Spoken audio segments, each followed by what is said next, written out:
Derap Castra, melangkah bersama, membahana di udara. Halo Sobat Castra, kenalin nama aku Vira sebagai salah satu podcaster di Derap Podcast. Hari ini kita kedatangan tamu yang sangat spesial seperti pada video sebelumnya. Kenapa sih aku bilang kalau tamu hari ini tuh juga spesial banget? Karena yang akan menjadi narasumber kita hari ini adalah seorang wanita dari SMA Negeri 1 Pati yang berhasil lolos menjadi anggota Paskibraka tahun 2023. Oke, aku yakin nih kalian pasti udah tahu siapa sih narasumber kita. So please welcome Rutsiana Tesalonika. Halo semuanya. Halo Ruth. Hai Kak. Kenalin ya, nama aku Vira. Oke, aku pengen nih kamu kenalan dulu ke teman-teman semua. Halo, perkenalkan saya Rutsiana Tesalonika dari kelas 11 F5. Di sini saya sebagai Paskibraka Provinsi yang mewakili SMA Negeri 1 Pati dan Kabupaten Pati. Wah, keren banget itu, udah mewakili Kabupaten Pati, mewakili provinsi juga. Itu suatu pencapaian yang sangat besar buat kamu pastinya ya. Oke, Tessa ya, aku panggilnya Tessa ya. Iya. Oke, Tessa, kenapa sih kamu tuh tertarik jadi paskibraka? Apakah kamu punya seorang role model atau emang motivasi diri sendiri untuk menjadi seorang paskibraka? Sebenarnya kalau dari motivasi sendiri tuh nggak ada sih Kak. Cuman dari orang tua itu udah tahun lama sebenarnya. Jadi mamah itu dulu pernah paskibraka kabupaten, terus mama kayak ikut aja barangkali bisa, dan juga kenapa kok nggak nerusin bakatnya mama gitu. Terus ternyata setelah dicoba-coba bisa sampai ke provinsi. Coba-coba nagih gitu Iya, ya. Jadi bener ya kalau kata orang tuh sifat orang tua pasti nurun ke anaknya. Makanya mamahnya Tessa dulu suka ikut paskibraka, terus sekarang nurun ke anak ya. Mungkin nanti sampai generasi selanjutnya bisa juga. Bisa juga. Oke. Tessa, perasaan kamu gimana waktu kamu lolos jadi anggota paskibraka? Atau kamu mungkin lagi ngerjain tugas terus dapat info, oh my god aku lolos nih, ceritain dong ke teman-teman semua. Jadi waktu itu tuh pengumumannya bareng sama Paskibraka Kabupaten. Terus di hari itu juga langsung diumumin buat ke provinsi. Sebenarnya tuh nggak nyangka karena dari situ kan ada kurang lebihnya tuh 100 peserta dan juga dari SMA lain yang pastinya tuh udah pilihannya SMA itu dan SMK yang lain. Nah, tiba-tiba diumumin nomornya. Waktu itu aku kalau nggak salah itu nomor 270 dan juga partner aku itu nomor berapa gitu. Itu juga dari SMK lain kebetulan. Nah, terus waktu diumuminnya itu teman-teman aku yang pada bilang kalau aku lolos, cuman itu aku kayak nggak denger karena memang waktu itu tuh aku lagi fokus dan juga kaget banget karena dipanggil. Aku dengernya itu 260 bukan 270, sedangkan nomor aku itu kebetulan 270 dan di situ langsung diumumin dan dipanggil. Nah, di situ juga orang tua aku ngelihat sama juga kakak-kakak yang udah pembina, udah ngelatih dan juga ya orang-orang tercinta yang di sana terus bilang kalau aku tuh ke provinsi gitu. Itu pengumumannya di mana? Diumuminnya lewat secara online atau offline? Diumuminnya itu offline di Stadion Joyokusumo Pati. Wah, berarti udah bersaing sama berapa ratus orang se-Kabupaten Pati dari SMA lain atau mungkin SMK. Dan itu pasti juga orang-orang pilihan yang udah dipercaya sama sekolah mereka, dan kamu berhasil lolos menjadi salah satu anggota Paskibraka ya. Wah, keren banget. Oke. Aku pengen tahu juga, kamu tuh ada selain latar belakang dari mamah yang emang punya pengalaman menjadi paskibraka, kamu sendiri sebenarnya punya nggak sih pengalaman yang mendukung kamu untuk menjadi paskibraka? Untuk kayak mungkin kamu bergabung di organisasi apa gitu? Dari SMA 1 Pati ini aku ikut organisasi Gastra Kak. Jadi organisasi Gastra ini tuh paskibnya sekolah. Jadi kalau di SMA lainnya kan pasti punya paskibnya sendiri-sendiri. Nah, di SMA 1 kebetulan namanya itu Gastra. Jadi Gastra itu paskibnya SMA Negeri 1 Pati dan juga kita yang udah dipilih itu bisa ke kabupaten ataupun nextnya ke provinsi, bahkan bisa sampai nasional. Kamu di Gastra berarti dari kelas 10 atau gimana? Oh ya, Gastra berarti dari kelas 10 ya? Iya, benar, dari kelas 10. Itu pengalaman kamu di Gastra yang kamu rasain tuh apa? Kayak kita kan perempuan ya, maksudnya kalau untuk yang kita tahu gastra itu kan berarti sering panas-panasan, sering latihan fisik. Itu kamu pernah ngerasa kayak ih capek banget pengen nyerah gitu gak sih? Bener-bener pernah sih Kak, karena waktu itu juga zaman-zamannya apa ya, ada tingkat-tingkatan gitu kan, ada adik kelas sama kakak kelas, di mana di situ tuh reorganisasi, jadi kayak ada orang baru yang masuk, contohnya kayak aku waktu itu kelas 10. Jadi di situ benar-benar dikasih pelajaran yang benar-benar banyak banget, terus juga fisiknya itu benar-benar fisik yang lari, push up, sit up dan lain sebagainya. Dan di situ tuh kayak aku yang dulunya nggak pernah kayak gitu itu bisa ngerasain hal yang kayak gitu. Terus juga panasnya kerasa banget, teman-temannya yang saling supportnya juga ada gitu. Tapi ngerasa kewalahan gak sih kayak udah latihannya sampai jam 5 sore gak sih biasanya? Iya, kalau dulu dari jam 5 sore sampai jam 5 sampai jam 5 sore terus pulang mungkin harus ngerjain tugas lagi atau mungkin besok ada ulangan, itu kamu nyampe rumah tuh langsung istirahat atau tetap harus berjuang gitu? Harus berjuang Kak. Tetap harus berjuang ya. Iya, Jadi bener. harus benar-benar nyimbangin antara akademik dan non akademik gitu. Oke. Kalau boleh tahu itu mulai pendaftarannya itu kamu daftar sendiri atau emang di-pick dari gastranya orang-orang yang kira-kira berpotensi untuk lolos ke tingkat provinsi gitu?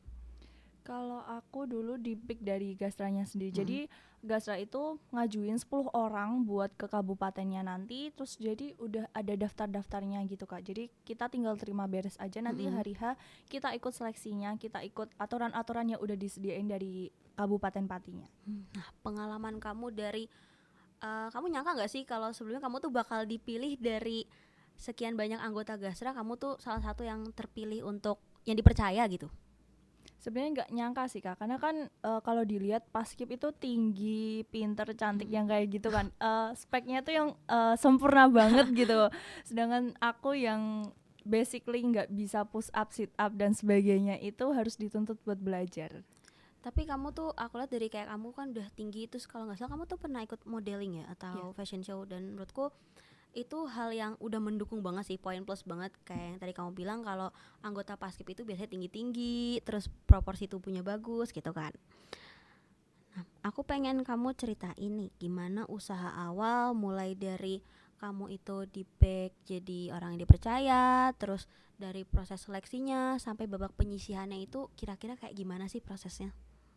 Jadi dari awal aku itu diumumin 10 peserta dari gastranya itu. Jadi ada 5 perempuan sama 5 laki-laki. Nah, di situ kami diajarkan buat PBB basic-basic untuk nantinya ke provinsi. Terus juga untuk nantinya ke kabupaten dan ke provinsi. Terus juga itu kita tuh diajarin buat cara push up, sit up, lari yang bener dan bisa dapat banyak, cuman nggak bikin energi kita tuh terkuras gitu. Nah terus habis itu setelah kayaknya kurang lebih 1 bulan kita latihan, buat Februarinya itu langsung seleksi ke kabupaten.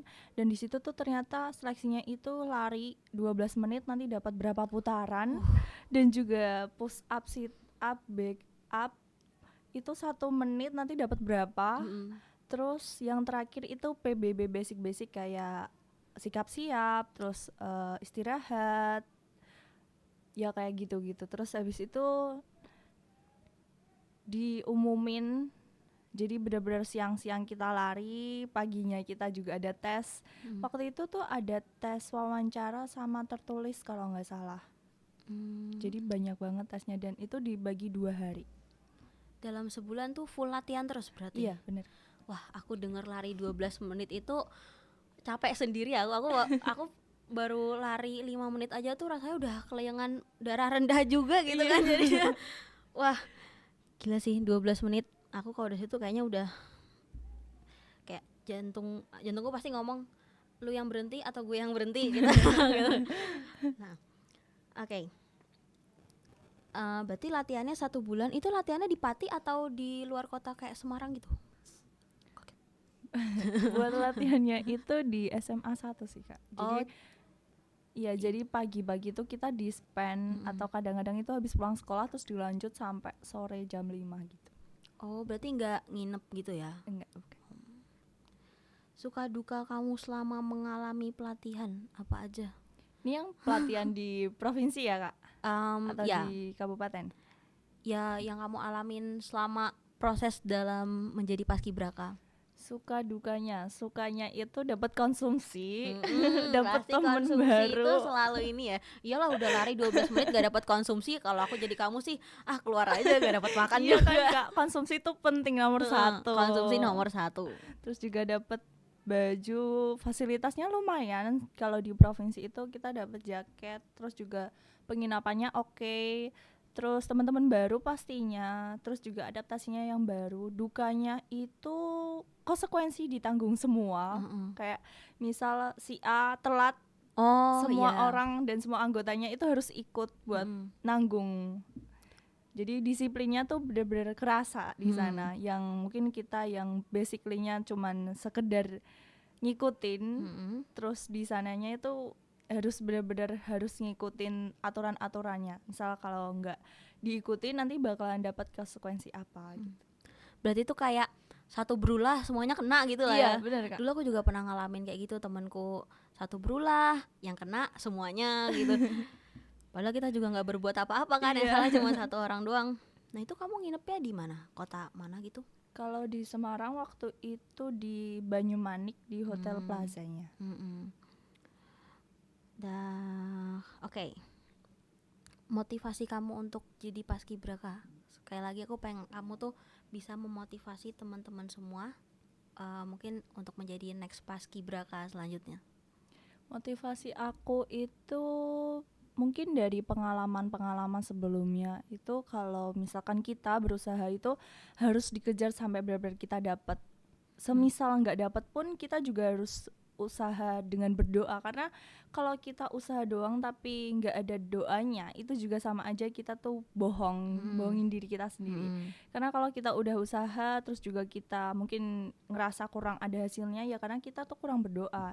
Terus juga buat kalian yang masih pengen buat cari pengalaman-pengalaman hidup, itu kalian juga harus belajar dari orang-orang lain, orang-orang yang udah ikut paskibraka cuman nggak lolos ataupun udah lolos, itu kalian harus ambil ilmunya karena di situ tuh penting dan kerasa banget. Terus juga belajar buat mempercayai diri kamu, buat diri kamu tuh pasti bisa. Oke, intinya kita itu harus kencengin doa sama usaha. Dan harus benar-benar nyimbangin dua hal itu, karena usaha tanpa doa itu sombong dan berdoa tanpa usaha itu bohong. Benar? Iya, benar. Benar. Dan tentunya support dari keluarga, dari teman-teman, dari orang-orang yang kita mungkin baru kenal di selama proses pelatihan, itu juga penting banget untuk kita. Pokoknya jangan pernah ngerasa langsung rendah diri ketika ada 1-2 komentar jahat, karena ketika kamu udah dapat komentar-komentar buruk itu artinya kamu udah satu level di atas mereka. Setuju gak? Setuju banget Kak. Ruth, gak kerasa nih kita udah di ujung acara.